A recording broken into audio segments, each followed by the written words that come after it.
मैं आपके साथ ऋतिका थपलियाल और वक्त चला इस वक्त की कुछ बड़ी खबरों की तरफ। उत्तर प्रदेश को नंबर 1 बनाने का संकल्प लेकर दोबारा सत्ता में आई योगी सरकार ने मिशन मोड पर काम शुरू कर दिया है।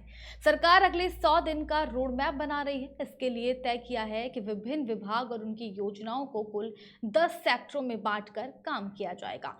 इस संबंध में मंगलवार को मुख्यमंत्री योगी आदित्यनाथ द्वारा बुलाई गई सभी विभागों की महत्वपूर्ण बैठक में फौरी तौर पर खाका खींच चुके मुख्य सचिव दुर्गा शंकर मिश्रा ने प्रस्तुतिकरण किया। अब 13 से 20 अप्रैल तक योगी अलग अलग विभागों की 100 दिन की कार्य योजना का प्रस्तुतिकरण देखेंगे।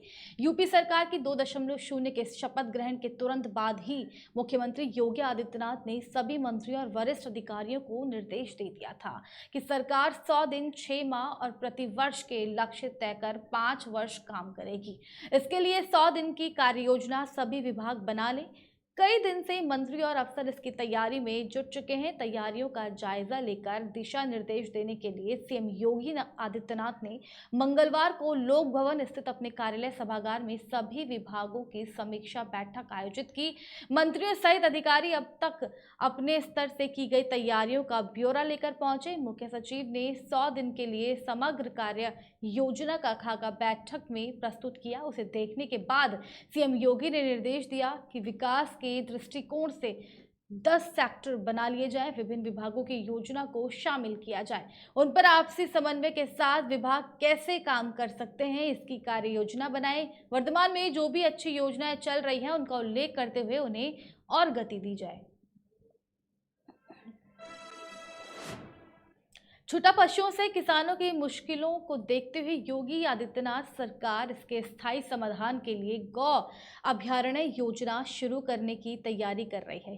शुरुआत में 200 विधानसभा क्षेत्रों में गौशालाएं बनाने की योजना है। प्रत्येक गौशाला की क्षमता 5000 या इससे अधिक गौवंश की है।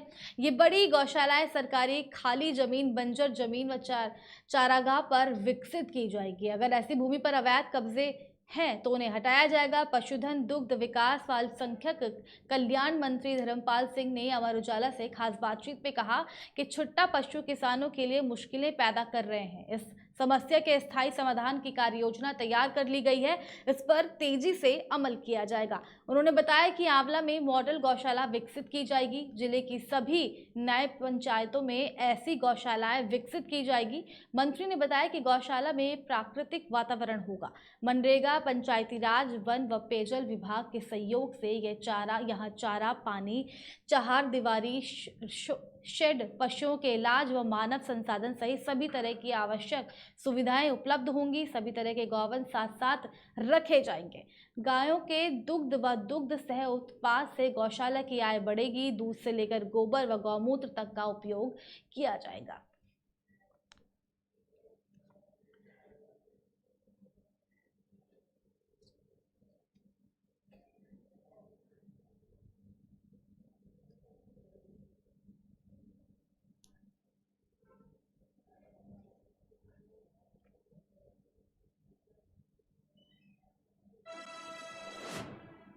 भारतीय किसान यूनियन के राष्ट्रीय प्रवक्ता चौधरी राकेश टिकैत ने बयान दिया है।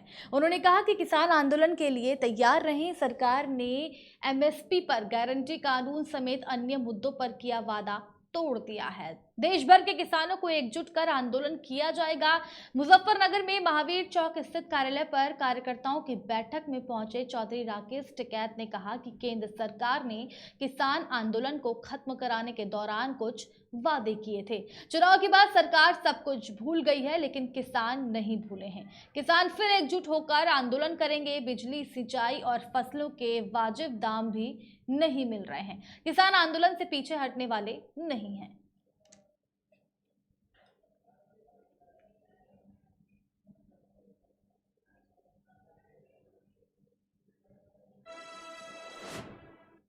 पंजाब में मिली चुनावी जीत से उत्साहित आम आदमी पार्टी ने हिमाचल प्रदेश के लिए योजनाएं तैयार करना शुरू कर दिया है।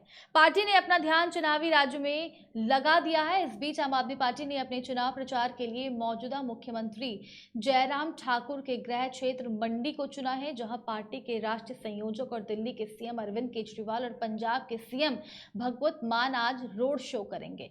बता दें कि हिमाचल विधानसभा चुनाव से पहले ये पार्टी का पहला बड़ा आयोजन होगा और ये पहाड़ी राज्य में जनता के मूड को भी दिखाएगा।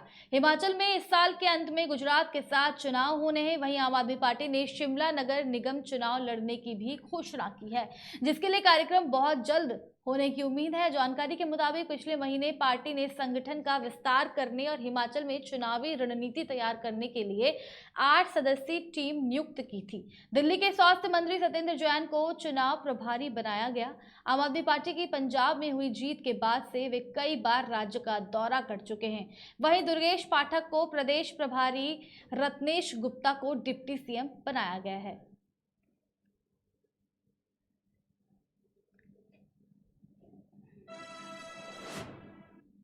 आंध्र प्रदेश के मुख्यमंत्री वाईएस जगन मोहन रेड्डी ने मंगलवार को प्रधानमंत्री नरेंद्र मोदी से मुलाकात की और उनसे पोलावरम कृषि परियोजना की 55,000 करोड़ रुपए से अधिक की संशोधित लागत समेत अन्य लंबित परियोजनाओं की जल्द मंजूरी के लिए हस्तक्षेप की मांग उठाई है।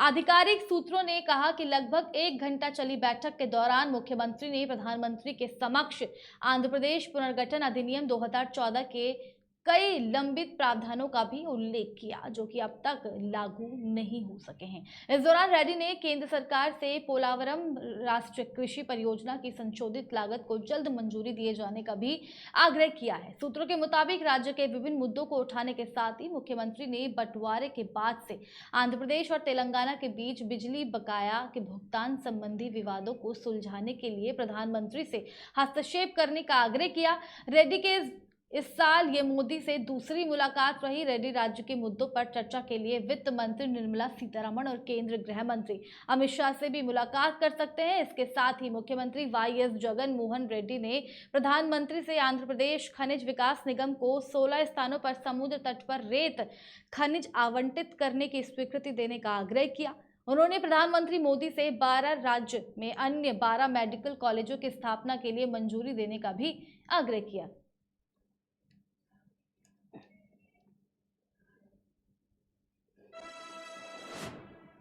देश में पेट्रोल और डीजल के दाम दिन पर दिन बढ़ते ही जा रहे हैं। दिल्ली में पेट्रोल और डीजल के दामों में आज फिर 80 पैसे की बढ़ोतरी हुई है। 4 महीने से ज्यादा के अंतराल के बाद 22 मार्च यानी मंगलवार को पहली बार इन कीमतों में बदलाव किया गया था, जिसके बाद पिछले 16 दिनों के अंदर 14वीं बार ईंधन महंगा हुआ है और तब से अब तक पेट्रोल डीजल 10 रुपए से ज्यादा महंगा हुआ है। वहीं आज एक बार फिर सीएनजी के दामों में भी 2.5 रुपए की बढ़ोतरी की गई है। गौरतलब है कि नवंबर की शुरुआत से मंगलवार तक ईंधन की कीमतें स्थिर रही थी। उस दौरान केंद्र ने पेट्रोल और डीजल पर उत्पाद शुल्क में क्रमशः 5 रुपए और 10 रुपए प्रति लीटर की कमी की थी। ओएमसी विभिन्न कारकों के आधार पर परिवहन ईंधन लागत में बदलाव करती है। आखिरी कीमत में उत्पाद शुल्क, मूल्य वर्धित कर और डीलर का कमीशन शामिल है। पेट्रोल और डीजल की कीमतों में देश भर में बढ़ोतरी की गई है, लेकिन इनके दाम स्थानीय कर के आधार पर अलग अलग राज्यों में अलग अलग हैं। कृषि रिसर्च के अनुसार अंतर्राष्ट्रीय स्तर पर तेल की कीमतों में हुई वृद्धि से पूरी तरह से पार पाने के लिए दरों में 9 से 12 रुपए प्रति लीटर की बढ़ोतरी की आवश्यकता है। भारत अपनी तेल की जरूरतें पूरी करने के लिए आयात 85% निर्भर है।